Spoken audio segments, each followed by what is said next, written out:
Baik, Assalamualaikum warahmatullahi wabarakatuh.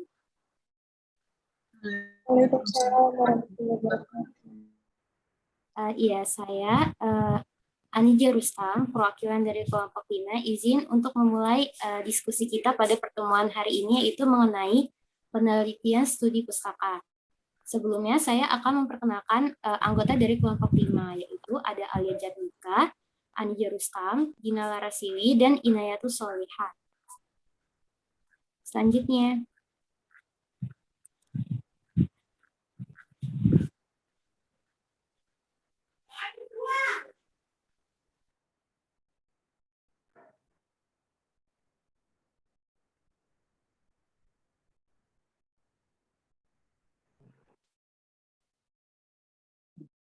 Sebentar ya guys, maaf ada kesalahan teknis. iya.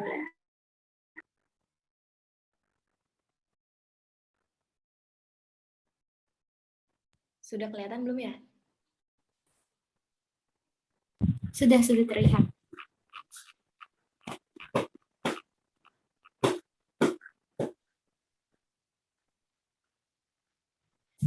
Iya, akan saya lanjutkan.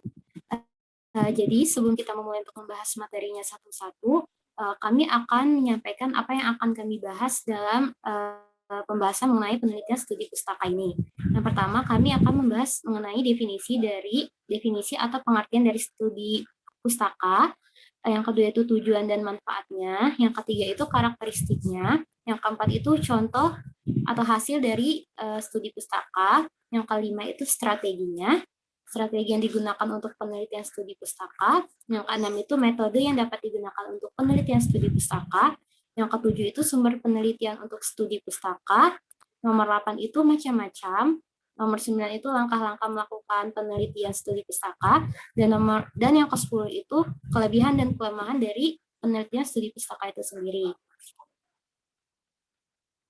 Nah, yang pertama mengenai pengertian dari studi pustaka.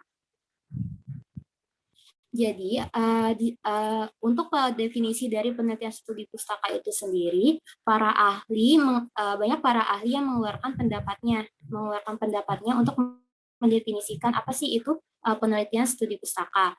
Nah, menurut Z pada tahun 2014, penelitian studi pustaka itu adalah serangkaian kegiatan penelitian yang berkenaan dengan metode pengumpulan data pustaka, kemudian membaca dan mencatat serta mengolah bahan penelitian tersebut.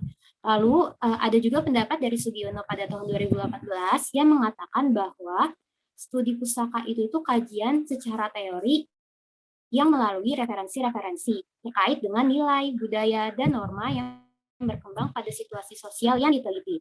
Jadi dari kedua definisi tersebut maka bisa kita ketahui bahwa penelitian studi pustaka itu tidak membuat si peneliti itu terjun ke lapangan. Jadi peneliti itu melakukan penelitiannya melalui studi literatur atau pustaka.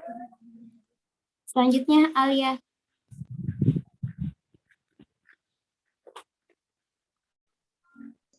Nah, ini juga ada beberapa definisi yang dirangkum oleh Mirzakon dan Purwoko pada tahun 2017. Ini ada 4 definisi dari para ahli. Yang pertama itu menurut Margalis tahun 1959, studi pustaka itu tuh studi yang digunakan dalam mengumpulkan informasi dan data dengan bantuan berbagai macam material yang ada di perpustakaan. Misalnya dokumen, buku, majalah, sejarah, atau dokumen lainnya.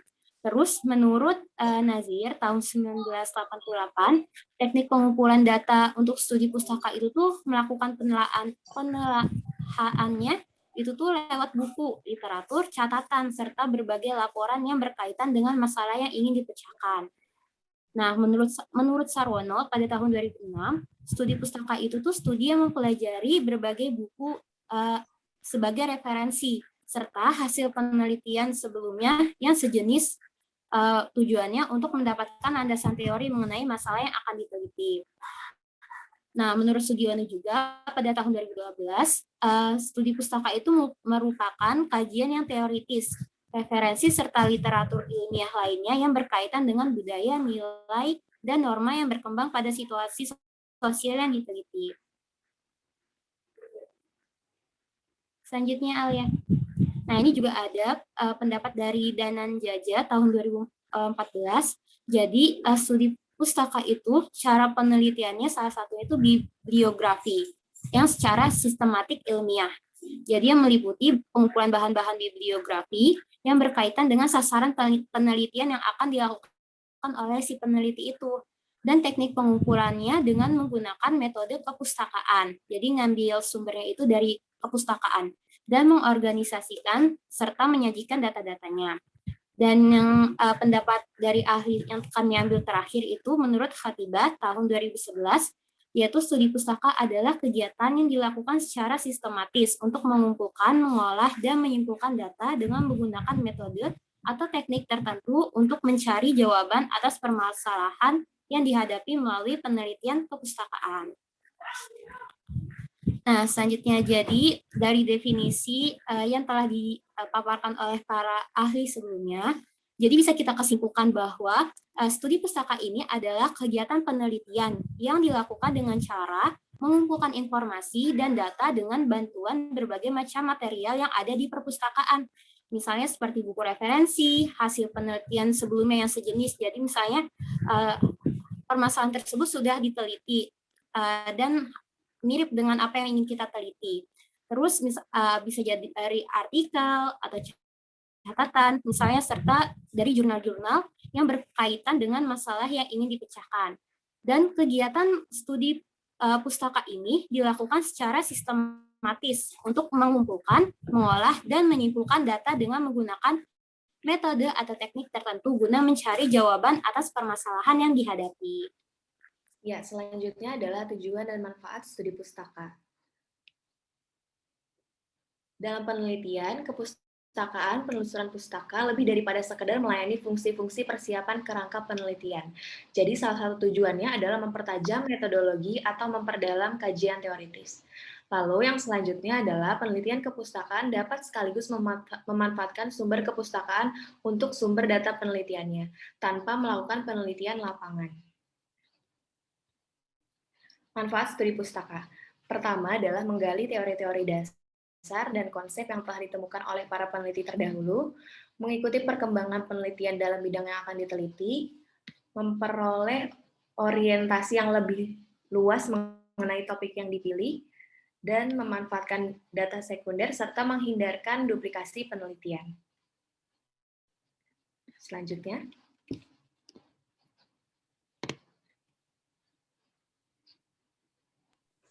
Selanjutnya ada karakteristik studi pustaka.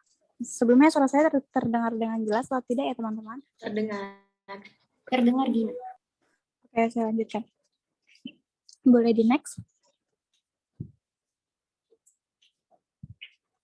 Karakteristik studi pustaka yang pertama itu berbentuk teks, bersifat siap pakai, yang ketiga bersumber dari tangan kedua, yang ketiga tidak dibatasi ruang dan waktu, dan yang terakhir perpustakaan adalah laboran peneliti. Yang keempat ada contoh penelitian studi pustaka. Yang pertama itu ada analisis tingkat kognitif soal-soal buku teks matematika kelas 7 berdasarkan taksonomi Bloom yang diambil dari Gianni Gezzalcardi dan Hiltri Martin C. tahun 2015. Yang kedua ada analisis bahan ajar fisika SMA kelas 11 di Kecamatan Indralaya Utara berdasarkan kategori literasi sains. Yang ketiga ada analisis literasi ilmiah buku teks pelajaran biologi SMA pada tahun 2013 oleh Arin Ningrum. Dan yang keempat ada analisis muatan nilai-nilai karakteristik pada buku teks kurikulum 2013, pegangan guru dan pegangan siswa pada tahun 2016 yang ditulis oleh Mardi Karini dan Suarjo. Selanjutnya, strategi studi pustaka. Yang pertama itu yaitu mendaftar semua variabel yang perlu diteliti. Yang kedua mencari setiap variabel pada subjek ensiklopedia. Dan yang ketiga memilih deskripsi bahan-bahan yang diperlukan dari sumber-sumber yang tersedia. Selanjutnya ada metode studi pustaka. Next. Yang pertama, pencarian melewati bibliografi yang diterbitkan, termasuk set daftar kaki dalam dokumen subjek yang relevan. Yang kedua, pencarian kata kunci. Yang ketiga, pencarian subjek. Yang keempat, cari kitab dan tulisan ilmiah terkini. Dan yang terakhir, pencarian kutipan dalam sumber-sumber ilmiah. Selanjutnya akan dibacakan oleh rekan saya.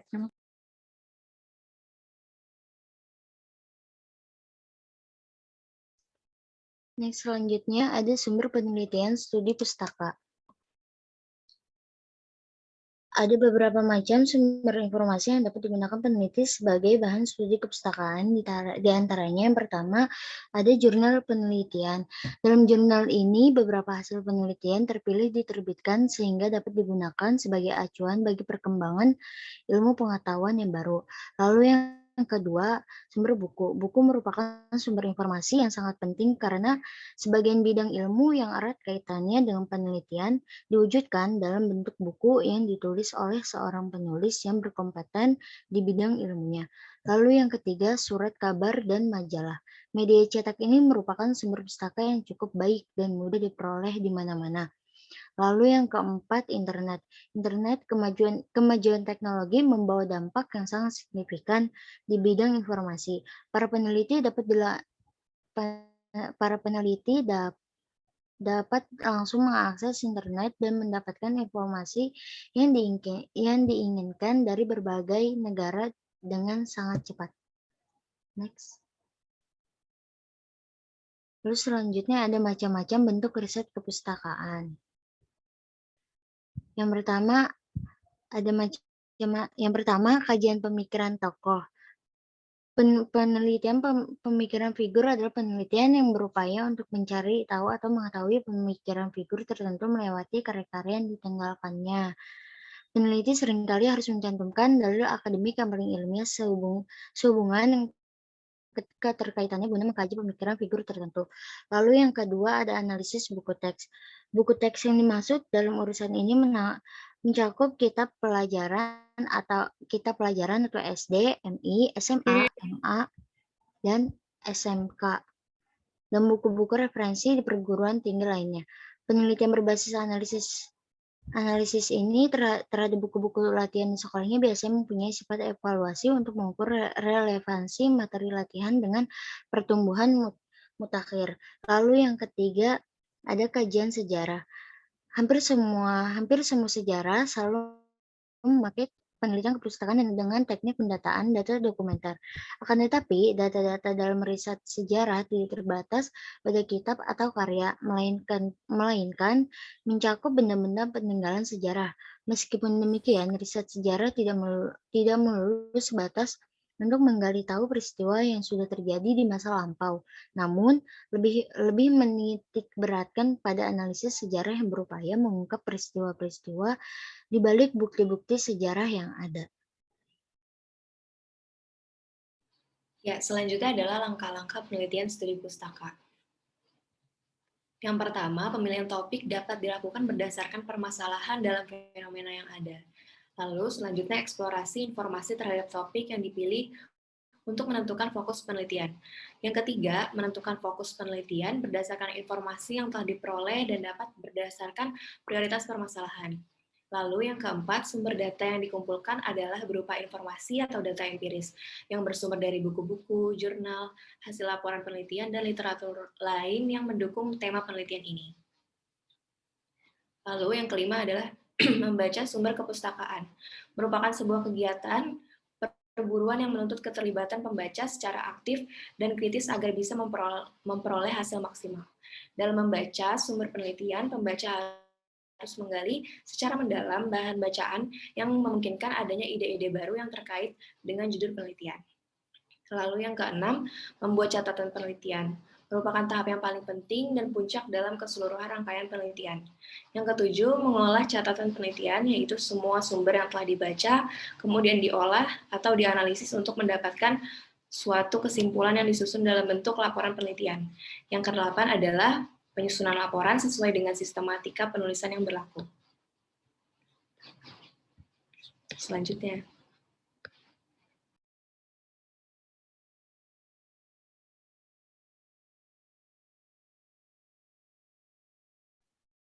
Lalu selanjutnya ada kelebihan dan kelemahan studi pustaka. Kelebihan metode studi pustaka adalah dapat memperoleh banyak sumber tanpa memerlukan banyak biaya, tenaga, dan waktu, karena buku-bukunya terkumpul di dalam ruangan perpustakaan. Lalu kekurangannya adalah dibutuhkan kepandaian peneliti untuk mencari buku-buku yang relevan agar dapat dipakai sebagai sumber perolehan data dalam penelitian yang dilakukan.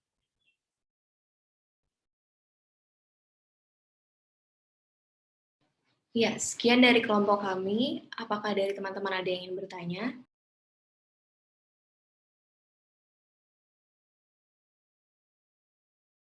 Bagi yang ingin bertanya, dipersilahkan mengenai penelitian studi. Alia, saya ingin bertanya. Iya, silakan ada. Penelitian studi pustaka ini kan penelitian studi pustaka ini biasanya digunakan untuk penelitian seperti apa ya? Lalu apa yang membedakan penelitian studi pustaka dengan penelitian ex post facto? Karena penelitian ex post facto itu hampir sama dengan studi pustaka karena tidak melakukan eksperimen untuk mendapatkan data-datanya. Lalu bagaimana cara membedakan di antara kedua penelitian tersebut? Terima kasih, Alia. Ya, terima kasih Nada. Kami tampung terlebih dahulu ya untuk pertanyaannya. Apa ada yang ingin bertanya lagi?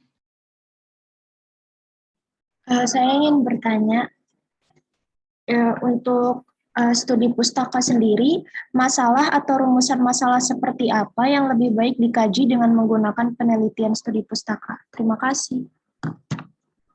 Ya, terima kasih Lisa. Apa ada yang ingin bertanya lagi? Saya ingin bertanya, Alia, instrumen apa yang digunakan pada penelitian studi pustaka ini?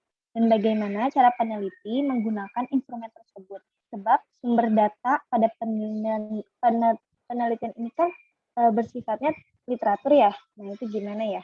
Terima kasih. Terima kasih Wulan atas pertanyaannya. Mungkin kelompok kami akan berdiskusi terlebih dahulu. Nanti jika ada pertanyaan lagi, kami akan membuka gelombang pertanyaan kedua. Terima kasih.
Baik, sebelumnya kami ingin menjawab kembali pertanyaan yang tadi sudah ditanyakan oleh teman-teman. Sebelumnya saya ingin menjawab pertanyaan dari Fabiana terlebih dahulu ya. Pertanyaannya tadi akan saya bacakan kembali. Instrumen apa yang digunakan pada penelitian ini? Maksudnya penelitian studi pustaka. Dan bagaimana cara peneliti menggunakan instrumen tersebut? Sebab sumber data pada penelitian ini kan bersifat literatur. Ya baik. Jadi sebelumnya perlu kita ketahui bahwa penelitian studi pustaka ini termasuk ke dalam jenis penelitian kualitatif. Dan kita juga harus tahu bahwa nilai kepercayaan terhadap suatu penelitian itu tuh terletak pada hasil penelitian yang harus diperoleh dengan cara yang valid dan reliable. Jadi untuk mendapatkan hasil penelitian yang valid dan reliable tersebut, maka sangat bergantung pada kualitas data yang diambil oleh peneliti itu atau yang diperoleh oleh peneliti tersebut. Dan juga harus menggunakan instrumen yang berkualitas pula. Nah, tapi dalam penelitian kualitatif, instrumen penelitian itu adalah peneliti itu sendiri. Jadi, dalam melakukan penelitian kualitatif, termasuk penelitian studi pustaka,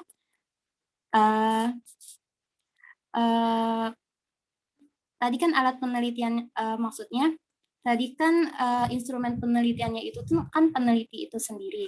Jadi dengan kata lain alat penelitian kategori instrumen yang baik itu berarti peneliti itu harus memiliki pemahaman yang baik, terus menggunakan metodologi penelitian yang baik pula, terus memiliki penguasaan terhadap wawasan atau bidang yang akan diteliti, terus memiliki kesiapan untuk melakukan atau menyiapkan objek penelitian tersebut, terus baik secara akademik maupun logistiknya.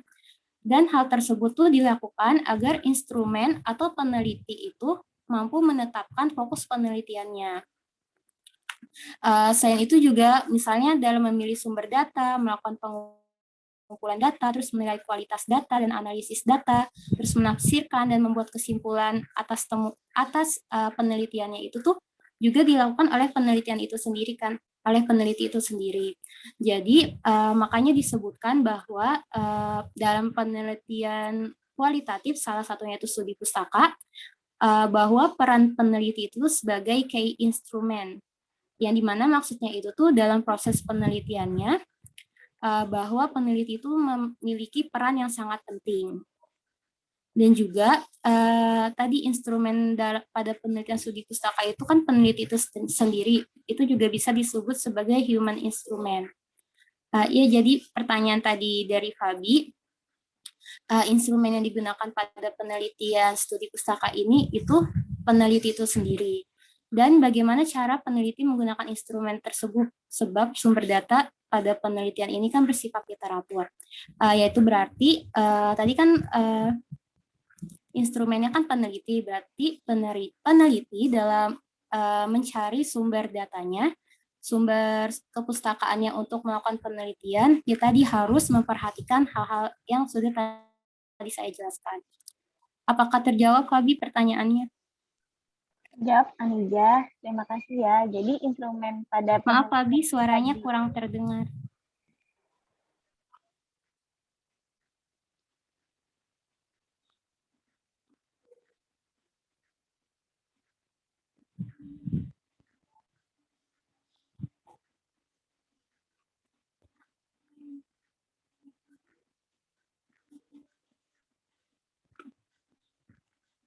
Iya, sudah terjawab ya, Fabi ya? Ya, baik. Terima kasih, Fabi.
Baik, selanjutnya saya ingin menjawab pertanyaan dari Lisa, yaitu pertanyaannya masalah atau rumusan masalah seperti apa yang lebih baik dikaji dengan menggunakan penelitian studi pustaka. Rumusan masalah, rumusan masalah yang layak untuk diteliti yaitu mengandung originalitas, yang artinya masalah tersebut, rumusan masalah tersebut Inai, bukan maaf, suaranya tidak terdengar.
Sebelumnya sudah terdengar suara Inai.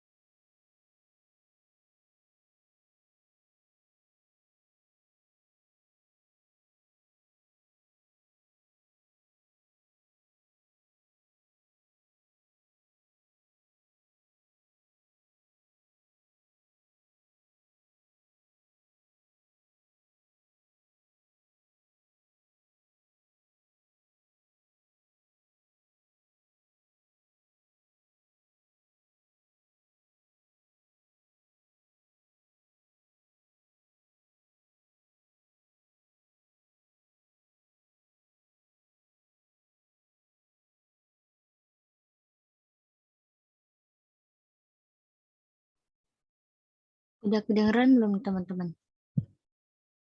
Terdengar, Inai. Dari Sudah, Inai. Baik, sebelumnya ini pengen jawab pertanyaan dari Lisa, yaitu pertanyaannya masalah atau rumusan masalah seperti apa yang lebih baik dikaji dengan menggunakan penelitian studi pustaka. Rumusan masalah yang layak untuk diteliti yaitu mengandung originalitas, yang artinya masalah tersebut bukan merupakan duplikasi dari penelitian yang persis sama dilakukan oleh peneliti sebelumnya. Hasil dari penelitian atau rumusan masalah yang mengandung originalitas akan memberi sumbangan atau kontribusi bagi ilmu pengetahuan maupun terapannya.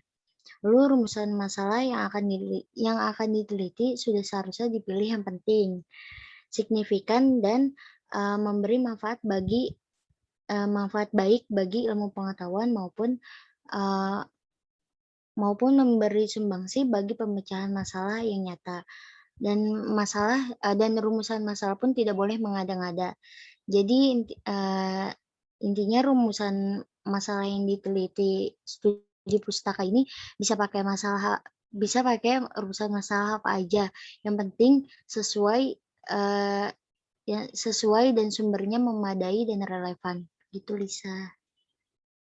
Baik, terima kasih penjelasannya, Inai. Iya, sama-sama.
Masih ada yang lain, Nak? Masih ada Ibu. Saya minta Ya, waktu sebentar ya Bu untuk ya, menjawabnya. ya, ya.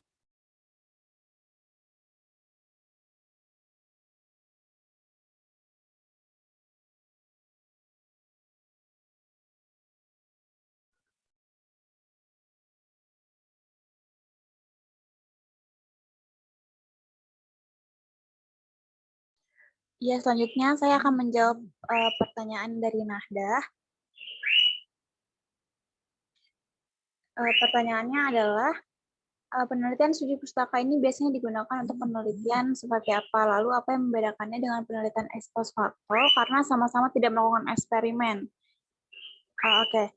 Biasanya penelitian studi pustaka ini digunakan untuk penelitian yang memanfaatkan sumber kepustakaan untuk sumber data penelitiannya tanpa perlu melakukan penelitian lapangan. Serta untuk penelitian yang harus mempertajam ideologi atau memperdalam kajian teoritis. Lalu yang membedakannya dengan ex post facto itu, kalau ex post facto itu bertujuan untuk menemukan sebab akibat atau penyebab yang memungkinkan perubahan perilaku. Sedangkan seperti yang saya sudah jelaskan sebelumnya, penelitian studi pustaka memanfaatkan sumber kepustakaan sebagai sumber data penelitian. Seperti itu, Nahda. Apa jelas atau kurang jelas ya jawabannya? Jadi perbedaannya itu dilihat dari hubungan korelasi ya. Kalau studi pustaka itu hanya untuk mencari data-data agar lebih akurat teoritisnya. Terima kasih Gina. Iya, Nada tepat sekali. Makasih juga Nada atas pertanyaannya.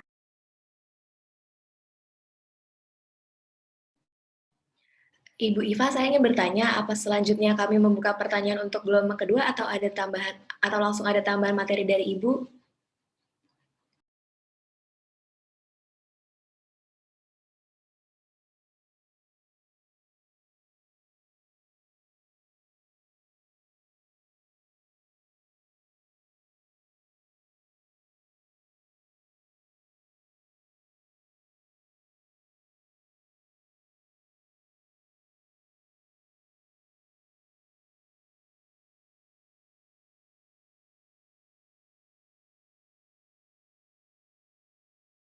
Ya, untuk gelombang kedua, apakah ada teman-teman yang ingin bertanya? Saya izin bertanya, Alia. Iya, silakan. Jadi tadi di materi kalian, di PPT yang sudah kalian paparkan, ada membahas mengenai sumber penelitian. Salah satunya itu ada sumber penelitian yang keempat, yaitu internet. Lalu pertanyaan saya, apakah internet bisa menjadi sumber yang cukup efektif dalam melakukan penelitian studi pustaka? Dan bagaimana caranya supaya data-data yang kita ambil di internet itu betul-betul akurat dan terjamin validitasnya. Seperti itu Alia pertanyaannya. Terima kasih. Baik, terima kasih banyak ya Liza atas pertanyaannya. Izinkan kelompok kami untuk mendiskusikannya terlebih dahulu. Terima kasih.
Ya, saya Alia Janika izin menjawab pertanyaan dari Liza. Tadi pertanyaannya adalah, apakah internet bisa menjadi sumber yang cukup efektif dalam melakukan penelitian studi pustaka? Dan bagaimana caranya supaya data yang kita ambil di internet itu betul-betul terjamin validnya? Jawabannya adalah ya, internet bisa menjadi sumber yang cukup efektif dalam melakukan penelitian studi pustaka. Tetapi terdapat 5 hal yang harus menjadi patokan, yaitu pertama, akurasi meliputi informasi yang penuh dengan ejaan dan tata bahasa yang benar. Lalu otoritas, jelas siapa yang bertanggung jawab dan penulis informasi atas situs tersebut. Jangkauan, yaitu situs tersebut mencantumkan referensi dan memberikan materi pendukung seperti grafik atau statistik yang terpercaya. Dan yang keempat adalah kemutakhiran, yaitu terdapat hak cipta atau tanggal revisi terakhir. Dan yang terakhir adalah objektivitas atau penulis sumber yang kredibel akan mengemukakan argumennya dengan sedikit mungkin prasangka atau bias terhadap pendapatnya sendiri atau pendapat yang lain. Lalu di internet kita juga bisa menggunakan beberapa situs, diantaranya itu ada Perpusnas, Science Direct, ResearchGate, Google Scholar, atau juga dari situs berita resmi. Atau juga dari website resmi dari pemerintah seperti .gov atau .edu untuk institusi pendidikan. Terima kasih. Apakah jelas, Liza? Jawaban dari kamu. Baik, Alia. Berarti kalau yang kayak situs blog-blog yang dibuat oleh orang itu kurang efektif ya, Alia? Ya, kurang akurat. Jadi lebih baik untuk mencari situs yang sudah terverifikasi. Oke. Terima kasih Alia sudah jelas. Ya, terima kasih kembali Liza. Sekian dari kelompok kami. Apakah mungkin dari Ibu Iva ingin menambahkan? Tadi saya dengar masih ada salah konsep. Apa bedanya penelitian kualitatif dengan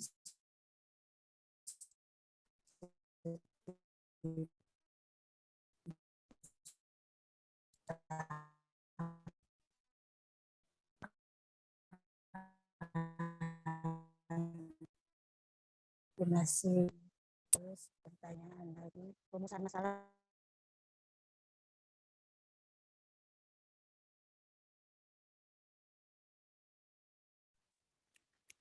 Mohon maaf Ibu, suaranya kurang jelas Ibu, terputus-putus.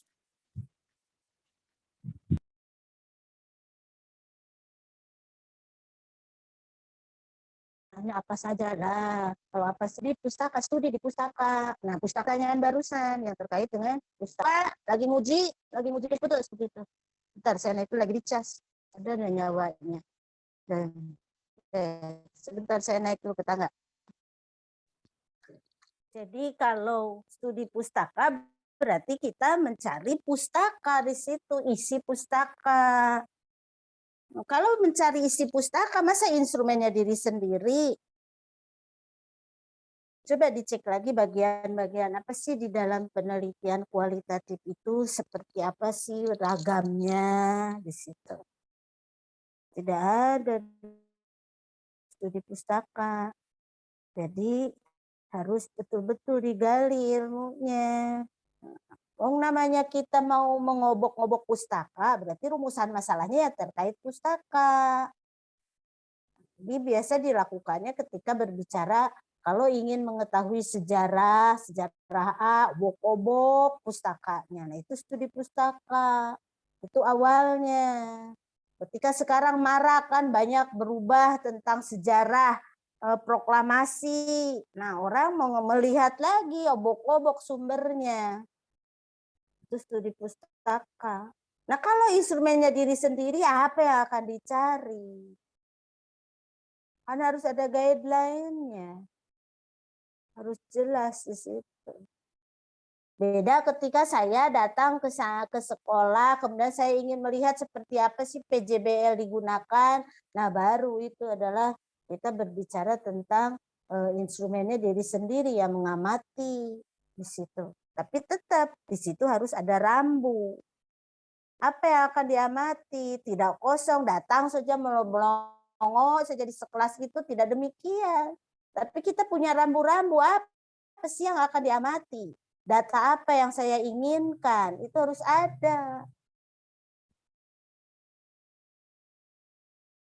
Kalau kita tidak bicara itu, berarti ya tidak kita dapatkan untuk jawaban rumusan masalah.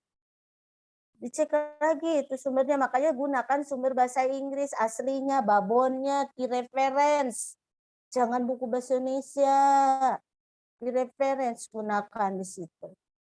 Saya sudah berikan tuh buku-buku bahasa Inggris itu, gunakanlah itu.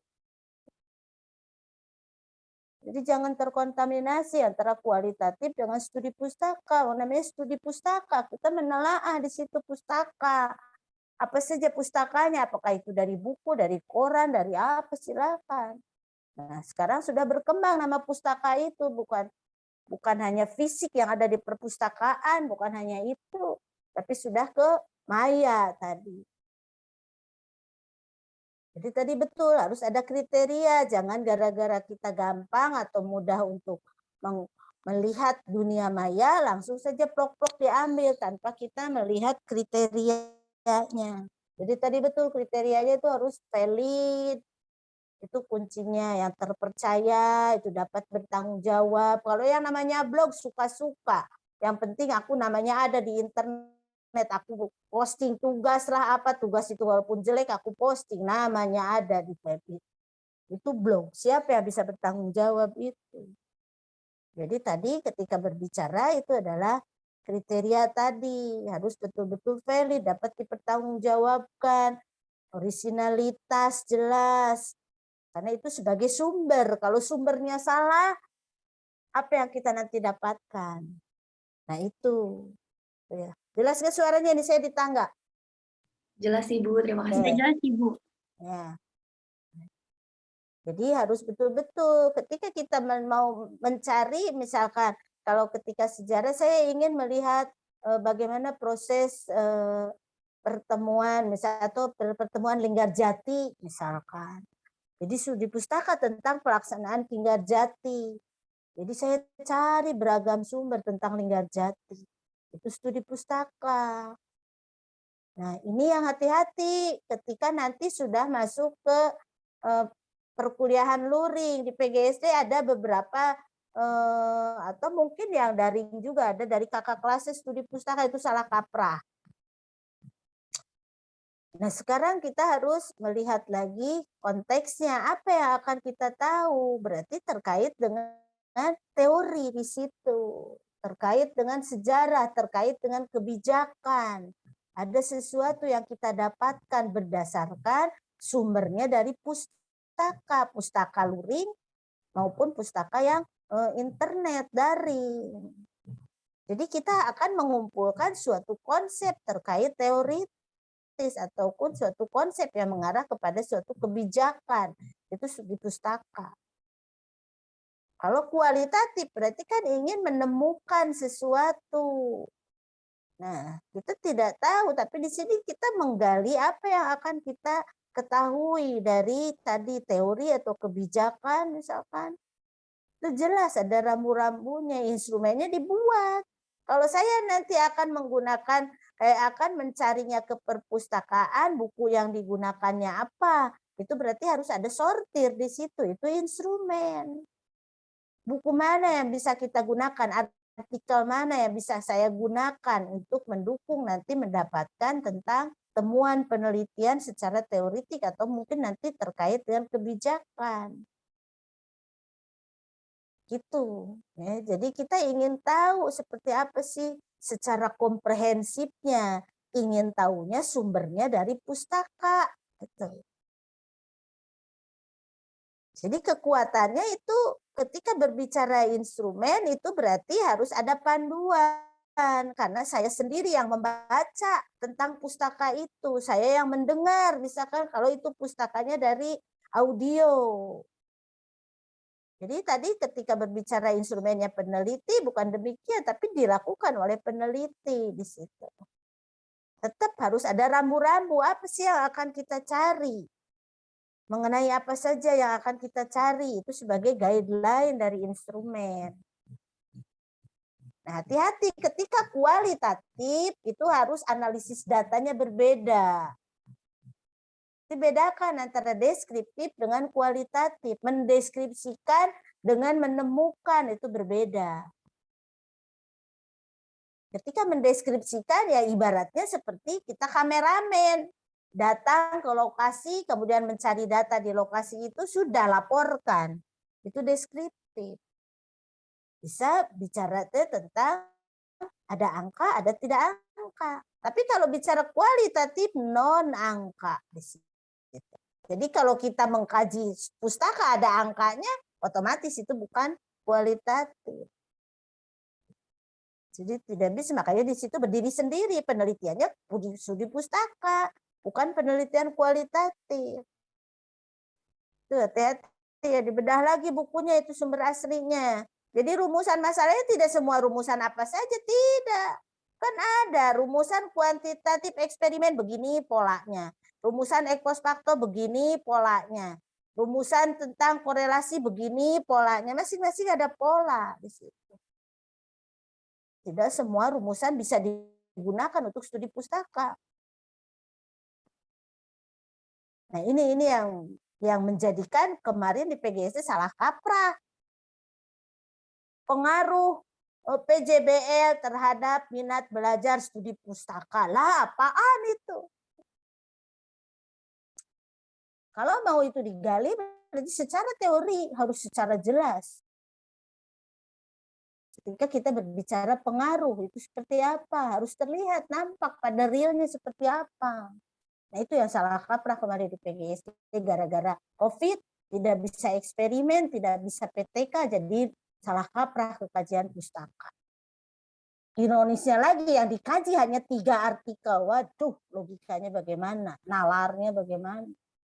Mahasiswa bikin skripsi hanya dari 3 artikel. Itu yang nggak masuk di akal. Misalkan tadi saya ingin mengetahui tentang PJBL yang diobok-obok 3 artikel. Apa yang bisa kita dapat? Apa bedanya tentang skripsi 3 artikel dengan tugas analisis artikel tentang PJBL? Apa bedanya di situ? Itu yang nggak habis pikir itu di PGSD. Lolos saja mahasiswa itu. Sedih banget. Ini metodenya di situ.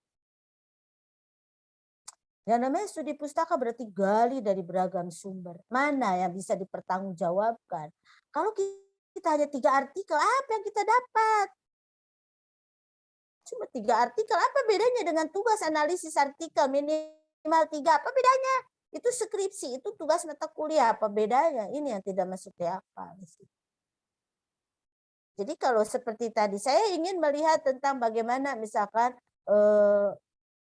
perjuangan Ahmad Yani misalkan. Letnan Jenderal Ahmad Yani. Oh, berarti saya harus gali beragam sumber tentang bahasan Ahmad Yani. Sehingga saya harus memaparkan secara komprehensif. Apa sih yang menjadi misalkan autobiografi dari Jenderal Ahmad Yani misalkan. Itu harus beragam di situ. Jadi mengkaji pustaka berarti harus seluas-luasnya komprehensif. Ini bukan hanya 3 artikel di situ. Jadi sedih. 1 skripsi bimbingan si A 3 artikel. 1 skripsi lagi studi pustaka itu. Bimbingan B 5 artikel. 1 mahasiswa lagi studi pustaka artikelnya 30. Tidak ada itu kalau itunya apa tuh harus penghargaannya yang artikelnya 30 dengan artikelnya 3. Lulus saja jadi alumni PGSD. Itu yang terjadi di PGSD. Jadi harus betul-betul maknanya dulu. Apa sih yang dimaksud dengan kajian pustaka? Apa yang harus dikaji dari pustaka itu? Nah itu ya digali. Jadi kalau sekarang tadi pertanyaan yang terakhir itu adalah tentang bagaimana memanfaatkan internet, itu sangat bermanfaat sekali. Dengan keterbatasan sekarang berarti kita mau tidak mau menggunakan internet. Apakah itu kita larinya ke searching artikel ataukah searching e-book, dan betul tadi tidak boleh blog. Apalagi untuk skripsi, untuk mata kuliah saja blog tidak boleh. Sudah dilarang blog gitu. Karena blog tidak ilmiah, tidak dapat dipertanggungjawabkan. Kita tidak bisa menuntut, saya menggunakan blognya dari Riani. Ketika statement Riani salah, kemudian kita kutip, nah saya minta pertanggungjawaban Riani. Kata Riani EGP, kenapa lu ngambil yang gue? Kan pasti begitu. Karena blog itu suka-suka aku posting. Di situ kembali kepada tanggung jawab kita untuk menyebarkan apa yang kita miliki ke dalam blog itu. Di situ. Tapi dia tidak bertanggung jawab karena tadi yang disampaikan di syarat itu tidak ada daftar pustakanya, tidak valid dan sebagainya. Jadi yang diperbolehkan dari artikel tadi jurnal, kemudian jurnal juga hati-hati, banyak jurnal abal-abal, hati-hati jurnal juga. Kemudian e-book, itu kan. Kemudian tadi kan yang laman pendidikan, Edu, GoID, nah itu yang dipertanggungjawabkan. Tadi bahasan tadi sudah betul jawabannya. Jadi tidak menggunakan blog. Itu ya.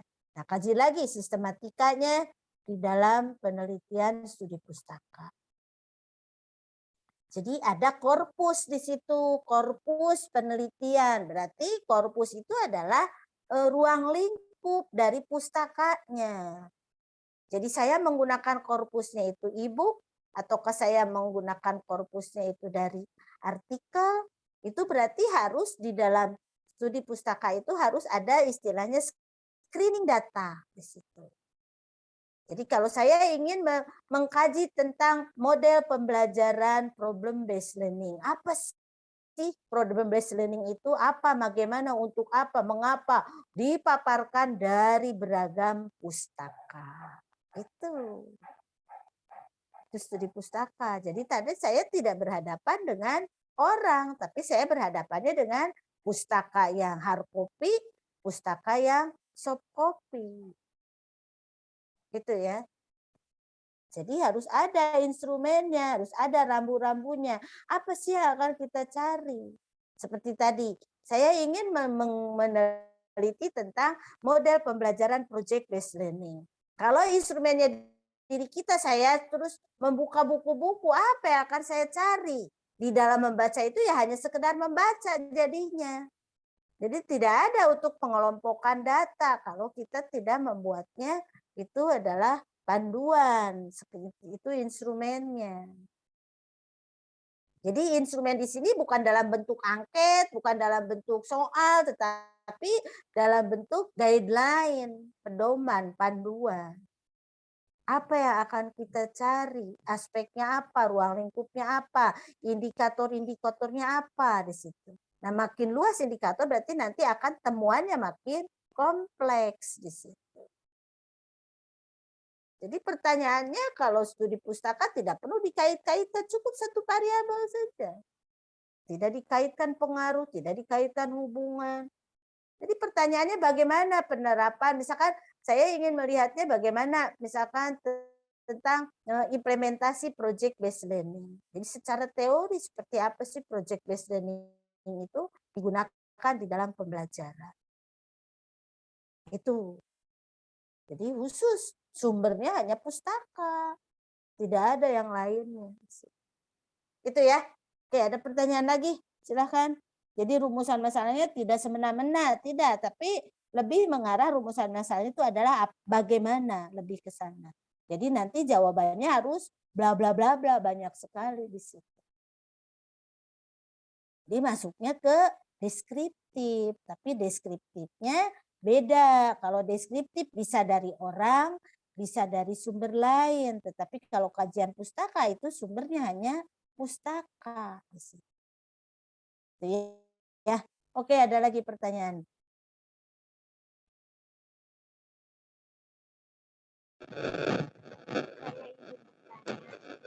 Ya, jelas nggak? Gerebek. Oh, ya. Apa gerebek, Nak? Ditulis aja, ditulis. Oke, Bu.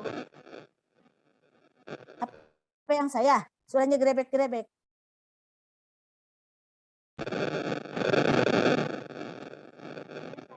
Ya, tertangkap. Pecah suaranya. Ditulis, coba ditulis kalau bertanya. Silakan sambil menunggu yang lainnya. Masih ada yang perlu diluruskan lagi, silakan.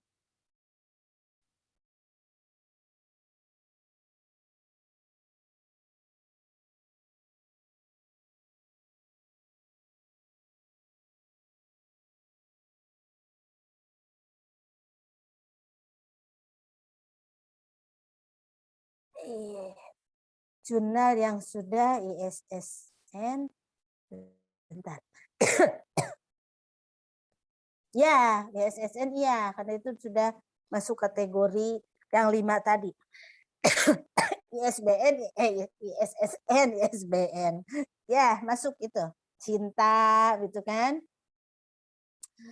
Yang masuk Sinta 1, Sinta sampai 6, kemudian yang terindeks Scopus, EBSCO atau Copernicus, itu banyak sekali itu terindeksnya. Nah, itu yang hati-hati.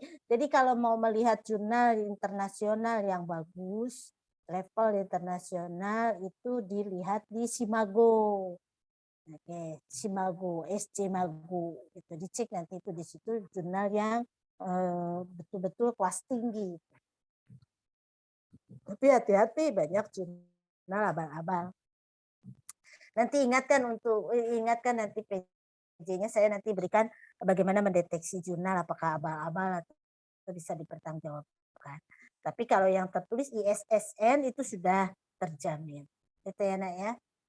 Oke, ada lagi.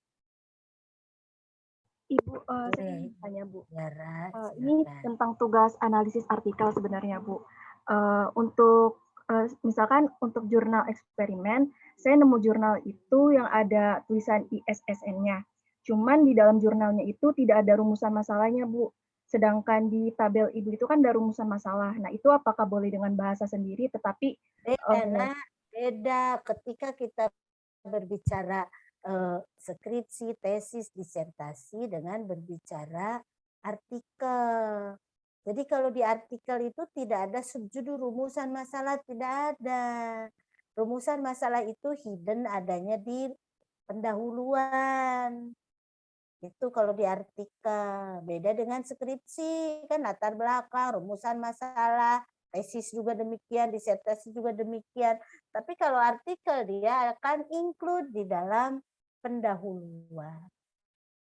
Itu ya Nak ya, jadi tidak dieksplisitkan bagaimana rumusan masalahnya, tidak demikian.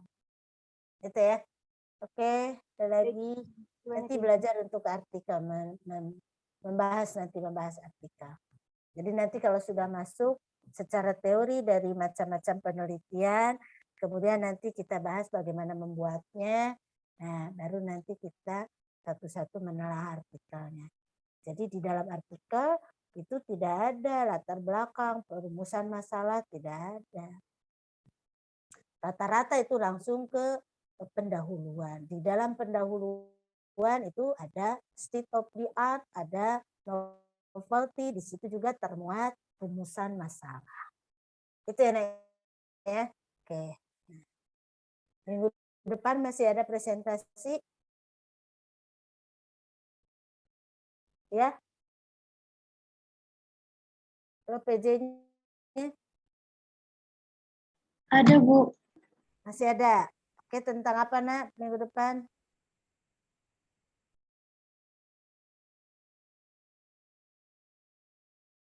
Oke. Kan ketika kita melakukan penelitian, itu diawali dari keingintahuan kita. Kita ingin tahu tentang apa, masalahnya apa yang terjadi. Karena rumusan judul itu beda-beda, yang dikatakan rumusan judul baik dan benar itu beda-beda dengan rumusan masalahnya. Jadi titik tolak pertama itu adalah saya harus pandai mencari masalah di lapangan. Baru setelah itu masalah itu akan diapakan cara menyelesaikannya. Nah, di situ judul itu plang. Beda kan plang dokter dengan plang bisnis kan beda. Nah, itu masing-masing juga begitu ketika dikatakan plang dokter, kalau kita menggunakan plang bisnis misalkan seperti plang pom bensin kan lucu di situ. Tidak bisa dikatakan baik dan benar karena beda peruntukan. Nah, sama ini juga begitu. Judul eksperimen belum tentu dikatakan baik, itu bukan tidak bisa dikatakan baik kalau rumusan kita untuk penelitian korelasi. Begitu juga sebaliknya, begitu juga yang lainnya, karena masing-masing memiliki aturan. Itu ya. Oke, ada lagi, silakan. Ibu maaf Oke. sebelumnya minggu depan itu presentasi untuk studi kasus, Bu. Oke, ya, lanjut itu.